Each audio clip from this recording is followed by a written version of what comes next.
શરૂઆત અમદાવાદની કરીશું કે જ્યાં સાણંદ જીઆઈડીસીમાં વરસાદી પાણી ઘૂસ્યા છે। ટાટા મોટર્સ પાછળનો રસ્તો પાણીમાં ગરકાવ થઈ ગયો। જીઆઈડીસીનું હેલિપેડ જેટકોનું એક સબસ્ટેશન પણ પાણીમાં ડૂબ્યું। કેટલીક કંપનીઓમાં ગઈકાલથી જ વીજ સપ્લાય બંધ થઈ ગયો છે। જે પ્રકારે વરસાદી માહોલ છે, ખાસ કરીને ઇન્ડસ્ટ્રીયલ વિસ્તાર છે, તેને પણ આ વરસાદની એવી અસર પહોંચી છે કે જ્યાં કામકાજ બંધ થઈ ગયું છે, વીજ સપ્લાય બંધ થઈ ગયો છે। ત્યારે સાણંદ જીઆઈડીસીમાં વરસાદી પાણી ઘૂસી જતા ટાટા મોટર્સ પાછળનો રસ્તો પણ પાણીમાં ગરકાવ થઈ ગયો છે। જીઆઈડીસીનું હેલિપેડ જેટકોનું એક સબસ્ટેશન પર પાણીમાં ડૂબી ગયું છે। તો વિરત વરસાદ બાદ સાણંદ જે ઇન્ડસ્ટ્રીયલ એરિયા છે જીઆઈડીસી, ત્યાં પણ પાણી ભરાયેલા આપને જોવા મળી રહ્યા છે। આપ જોઈ રહ્યા છો કે કેવી રીતના આ વિસ્તારોમાં પણ ઉપરવાસમાંથી પાણી આવતું અહીંયા જોવા મળી રહ્યું છે। આમ તો તમામ વ્યવસ્થાઓ ઇન્ડસ્ટ્રીયલ એરિયામાં કરવામાં આવેલી છે, પરંતુ આ અગાઉ પણ એકવાર આ રીતના પાણી ભરાવ થયો હતો અને ત્યારબાદ ફરી એકવાર અત્યારે હાલ જ્યારે ખૂબ મોટા પ્રમાણમાં વરસાદ પડ્યો છે ત્યારે અત્યારે હાલ પાણી ભરાયેલા જોવા મળી રહ્યા છે। સાણંદ ઇન્ડસ્ટ્રી એરિયાના પ્રેસિડેન્ટ ચેરમેન આપણી સાથે છે, અજીતભાઈ સાહેબની સાથે વાતચીત કરીએ। શું કંઈ કહી રહ્યા છે સાહેબ, શા માટે આ પ્રકારની સ્થિતિ થઈ રહી છે? જે છેલ્લા 2 દિવસથી અમદાવાદ જિલ્લામાં વરસાદનું જે તાંડવ મચ્યું છે એટલે પાણીનો ભરાવ ખૂબ થઈ ગયો છે। અત્યારે સાણંદ જીઆઈડીસીમાં જો તમે કહો તો લગભગ 50 જેટલી ઇન્ડસ્ટ્રીઓ પાવરના કારણે બંધ છે, કારણ કે વોટર લોગિંગ એટલું બધું છે કે જેના કારણે વરસાદ અને વરસાદના કારણે કેબલો ડૂબેલી છે। કેબલ ફોલ્ટ આ લોકો શોધી શકતા નથી અને આ વ્યવસ્થા જો હજુ વધારે લાંબી આ પાણી ભરાયેલું રહેશે તો અમને જે હમણાં યુજીવીસીએલના અધિકારીઓ સાથે વાત કરી તે મુજબ કદાચ હજુ વધારે 5 થી 7 દિવસ માટે પાવર બંધ રહી શકે એવી શક્યતા છે। નો ડાઉટ તે લોકો રાત દિવસ કામ કરી રહ્યા છે, પરંતુ પાણી જે ભરાઈ ગયું છે અને એ નિકાલ થતો નથી। અહીં કેન્દ્ર સરકાર દ્વારા ફંડ આપીને જીઆઈડીસીએ લગભગ 300 કરોડની વરસાદી પાણીના નિકાલ માટેની ગટર બનાવેલી, પરંતુ અત્યારે પહેલા જ વરસાદમાં ખબર નહીં પાણીનો એવો ઝડપી નિકાલ થતો નથી।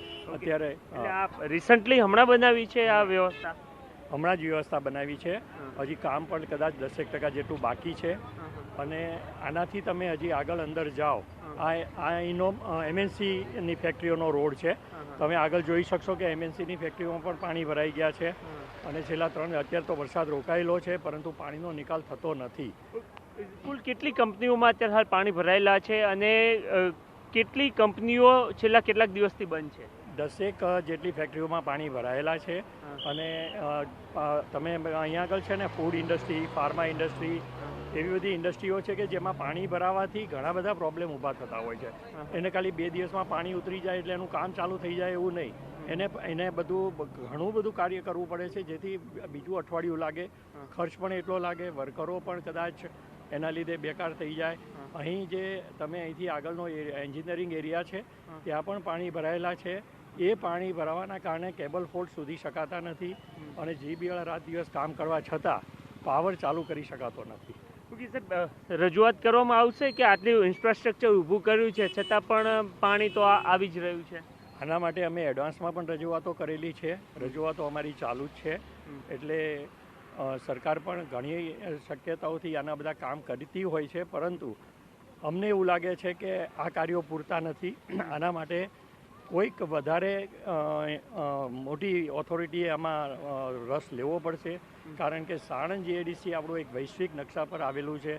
આજે સેમિકન્ડક્ટર જેવી ઇન્ડસ્ટ્રીઓ હોય અને ત્યાં આગળ પાણીની આ પરિસ્થિતિ થાય અને ઇન્ડસ્ટ્રી જો 2-4 દિવસ માટે કે અઠવાડિયા માટે બંધ થાય, આ 2 વર્ષ પહેલાં પણ થયેલું હતું, ત્યારે પણ અમે યુજીવીસીએલ, જેટકો, જીઆઈડીસી બધાની સાથે મિટિંગો કરેલી, બધાએ અમને એનું સોલ્યુશને આપી દેવાનું કહેલું કે 1 વર્ષમાં થઈ જશે, પરંતુ ભગવાન જાણે કોઈ પણ કારણોસર હજી સુધી આમાં કોઈ વ્યવસ્થાઓ થતી નથી। આ જે એક વ્યવસ્થા મોટી ઊભી કરી એ પણ અત્યારે તો કોઈ એનું કાર્ય દેખાતું નથી। 300 કરોડ તો ખૂબ મોટી રકમ, આનાથી મોટું શું કરવામાં આવે?